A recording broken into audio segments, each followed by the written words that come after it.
What's up, everybody? Dr. Dave here, dtlifecoach.com. I want to talk to you today about work. That horrible, terrible, dirty, four-letter word, work. Unfortunately, that's kind of the perspective that we've taken in our culture, is that work is something to be avoided, something to get out of as much or as often and as frequently as you can, or something that you're so consumed by that it's something that you spend all of your time doing. And the reality is you're going to spend a lot of time doing it. Probably better than right in the vicinity of 40 years are going to be spent working. That means that right around 90,000 hours, give or take, of your life, 90,000 hours of your life are going to be spent working. So I would suggest strongly that you find something that you enjoy doing, that you enjoy getting up in the morning to go to, that thrives, that uses your abilities, that uses your experience, something that you can look forward to doing, something where you can serve other people and you can get involved to make a difference, because you're on this planet and working not so that you can make a paycheck, not so that you can make a living, but so that you can make a difference. And I think so many of us really want to have a position that is significant, that makes a difference. And a lot of that has to do with your attitude. Now this morning, I don't know how many millions of people got up to go to work today in the United States, but I do know that statistically speaking, somewhere between 70 and 75% of them got up going to a job they did not want to go to. A job that they don't like, a job that they're dissatisfied with, a job that they find no reward in outside of a weekly paycheck, and sometimes that's not enough. And then there's 25, 30, maybe 35% of the people that woke up this morning and they were eager to go to work. They were excited. They were enthusiastic about moving forward with their day, going and making a difference in the life of someone. Now, those who are nurses, those who are teachers, those who are in ministry, those are easy professions to see where people could have the attitude, you know what, every day I get to get up and go to work and make a difference in the life of someone else. But the reality is that we can all have that. We are all called to something bigger, something better. And too many of us settle for a job. And then there's some of us who settle for a career, when we should be striving through our job into our career path toward a vocation. Now, some of you might be familiar with the word vocation. Maybe you've heard it in church circles among ministers or among missionaries when they talk about having been called to vocational ministry. And that makes sense, because the word vocation is the English translation of the Latin word vocare, and it simply means calling.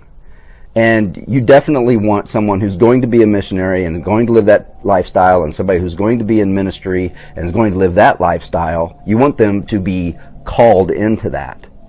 But did you know that you've been called? That you've been called to something bigger? Not necessarily ministry in the sense of working in a church or standing in a pulpit and preaching, or standing on a street corner, or being a missionary and serving overseas. But you have been called. You have been given gifts and talents and abilities and experiences that are all geared toward shaping you toward your calling, toward true fulfillment in what it is you're going to do. Because the reality is that work is not a curse. So many of us have the idea that getting up and going to work is part of the curse. It's part of the fall of man, is that we were cursed with work. That's not true. When you go to Genesis chapter 1 and you see the account of creation, you see that God put Adam in the garden and he gave him responsibility of having dominion over it, of taking responsibility over it, having authority over what God had created. And in chapter 2, when he's just about to create woman and women, and he says, here I want to put you in the garden, and here you're to tend it, you're to work it, you're to take care of it. This is your job. This is your responsibility to take care of that. And then at the fall, in chapter 3 of Genesis, well, that's when God says, well, you were already working, but now you're going to work with great toil.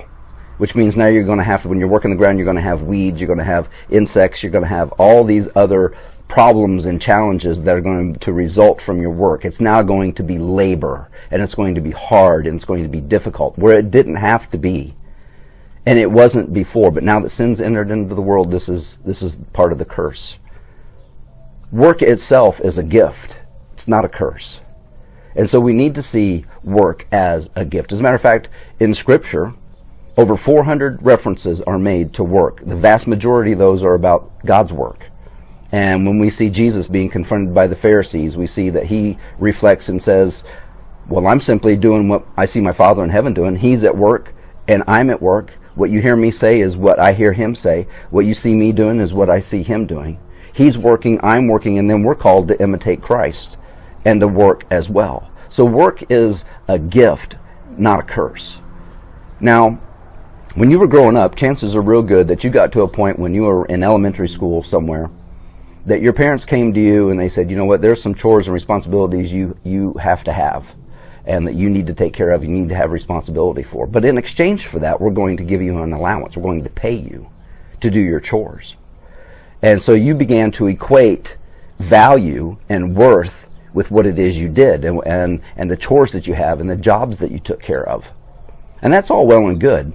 And then when we got into high school, we started getting part-time jobs, and some of us got full-time jobs. And when we got out of high school and into college, or maybe we didn't go to college, and we got a full-time job right out of high school or right out of college, and we learned that, okay, now I have greater responsibility, I have a bigger paycheck, and that became comfortable. Some of us never got out of that. Some of us have never moved past settling for a job. Others of us recognize that, okay, this job is kind of a stepping stone. So you have the first step, which are your chores. The second step up is your job. A third step up is recognition that, you know what, this could set me on a career path.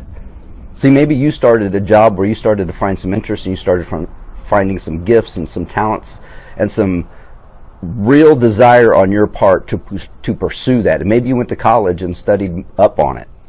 And you decided this is going to be my career path. So you have your chores, you have your job, and then you have your career path. But all of those are steps leading toward your calling and your vocation and the fulfillment of your work, where you're going to spend 90,000 hours of your life. Shouldn't it be spent doing what you've been called to do, what you've been prepared to do? Don't settle for a job. Don't settle even for a career path. See your job and your career path as progressions toward your vocation. Now, maybe right now you're stuck in a job. That's all right. Just shift your attitude a little bit, shift your perspective a little bit, and begin to see, you know, where are the opportunities for me to adjust this and move it into a career path. Or maybe you need to simply get out of that job and onto your career path. And so you identify what your career path is and you start in that direction. Friends, this is all about the journey. This is about enjoying. This is not about identifying a destination. There's a goal out there, there's a direction that I want to reach, and there's a calling, and this job is going to help me get there, and this career path is going to help me get there, and eventually I'm going to get into where I am serving in my vocation. And that's really what a job is. That's what work is service to other people. And in our culture specifically, we've moved from industrialized manufacturing based to now service based, where everything is kind of oriented toward the customer and oriented toward service. Well, that fits right into Scripture from the perspective that, you know, we get the word deacon, we get the word ministry, we get the word service, all come from the Greek word diakonos. And it simply means that we're called to serve other people. And that's where you can find some of your greatest satisfaction. If you talk to teachers, the vast majority of teachers aren't working as a teacher because they get summers off. And anymore, a lot of them don't even get summers off. They get a couple of weeks. And they're not working as a teacher because they get great pay. They're working as a teacher because they have a real sense in their heart that they've been called to make a difference in the lives of young people, that they think that they can help change and help influence in a positive way where our culture is going, where our society is going, and how these kids can grow up, and how they can grow up with knowledge, and they can be confident, and they can be quality participants and contributors to society, and to develop character. And you find people that enter into ministry and enter into missions and enter into nursing and becoming a doctor for all the same reasons. But that doesn't mean that you can't have that same attitude as a bricklayer, as somebody who builds homes for a living, somebody who's a carpenter, somebody who installs swimming pools or services swimming pools, that somehow or another that fits into the grand scheme of helping to make other people's lives better.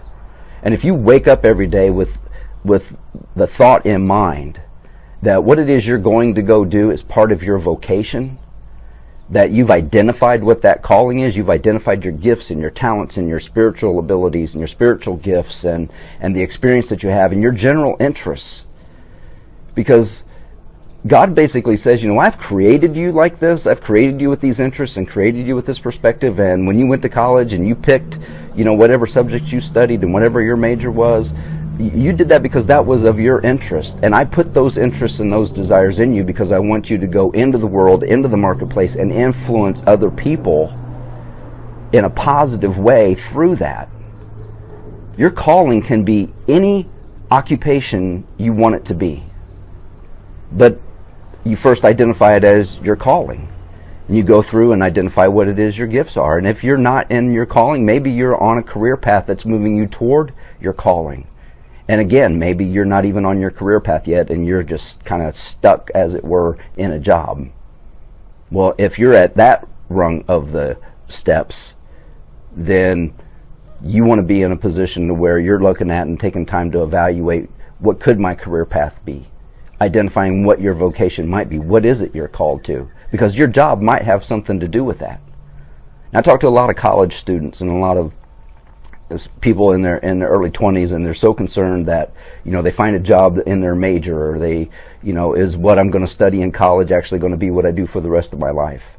And I can tell you, as somebody who has a bachelor's degree and 3 graduate degrees, that only on a couple of occasions for short periods of time did I actually have positions that were specifically identifiable by what I studied in college.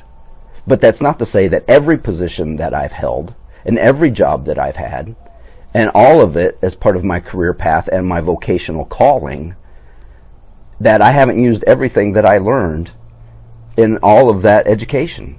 I've applied all of it. I'm applying some of it now from my bachelor's program. I'm applying a lot of it now from my MBA and establishing and running my own business. I'm using a lot of it from my psychology and my counseling and pastoral counseling background as I do coaching and as I did pastoral counseling. And you think, he's got all this business experience. How does that apply to the church? And I used all of it in the church. And then as I moved out of and transitioned to, and I talked to a lot of business people, and they say, well, what does your experience in the church really have to do with the marketplace and working in business? And as I began to talk to them about the experience of working with people, and not just people, and not people that I have some sort of leverage over because they get paid and they work under me, but they're all volunteers, and you have to work with a volunteer organization completely different and approach that completely different than you do if you're in a corporate or paid for-profit organization. But all of it has blended together, all of it has worked together, because God in His wisdom knew that the steps that I would take would lead me to where I am, and that I would be able to apply all that I've learned. And that's really the key.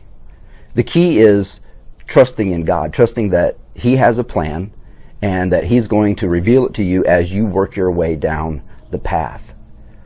But all of it really begins with, what's your perspective? Do you see work as this labor-intensive pain in the rear end that you have to get up and do every single day that you absolutely hate and can't stand? If you do, then you're probably in need of making a shift and making some adjustments and taking some time to step back and say, okay, what can I look at? What can I change? Maybe you need to extend your education. Maybe you need to do some continuing education. Maybe you need to change jobs and change positions and get into what it is that your career path might be, and see how that path might lead toward your calling and toward your vocation. See, it's important, if you're going to spend that much time doing what it is you're doing, that you enjoy it.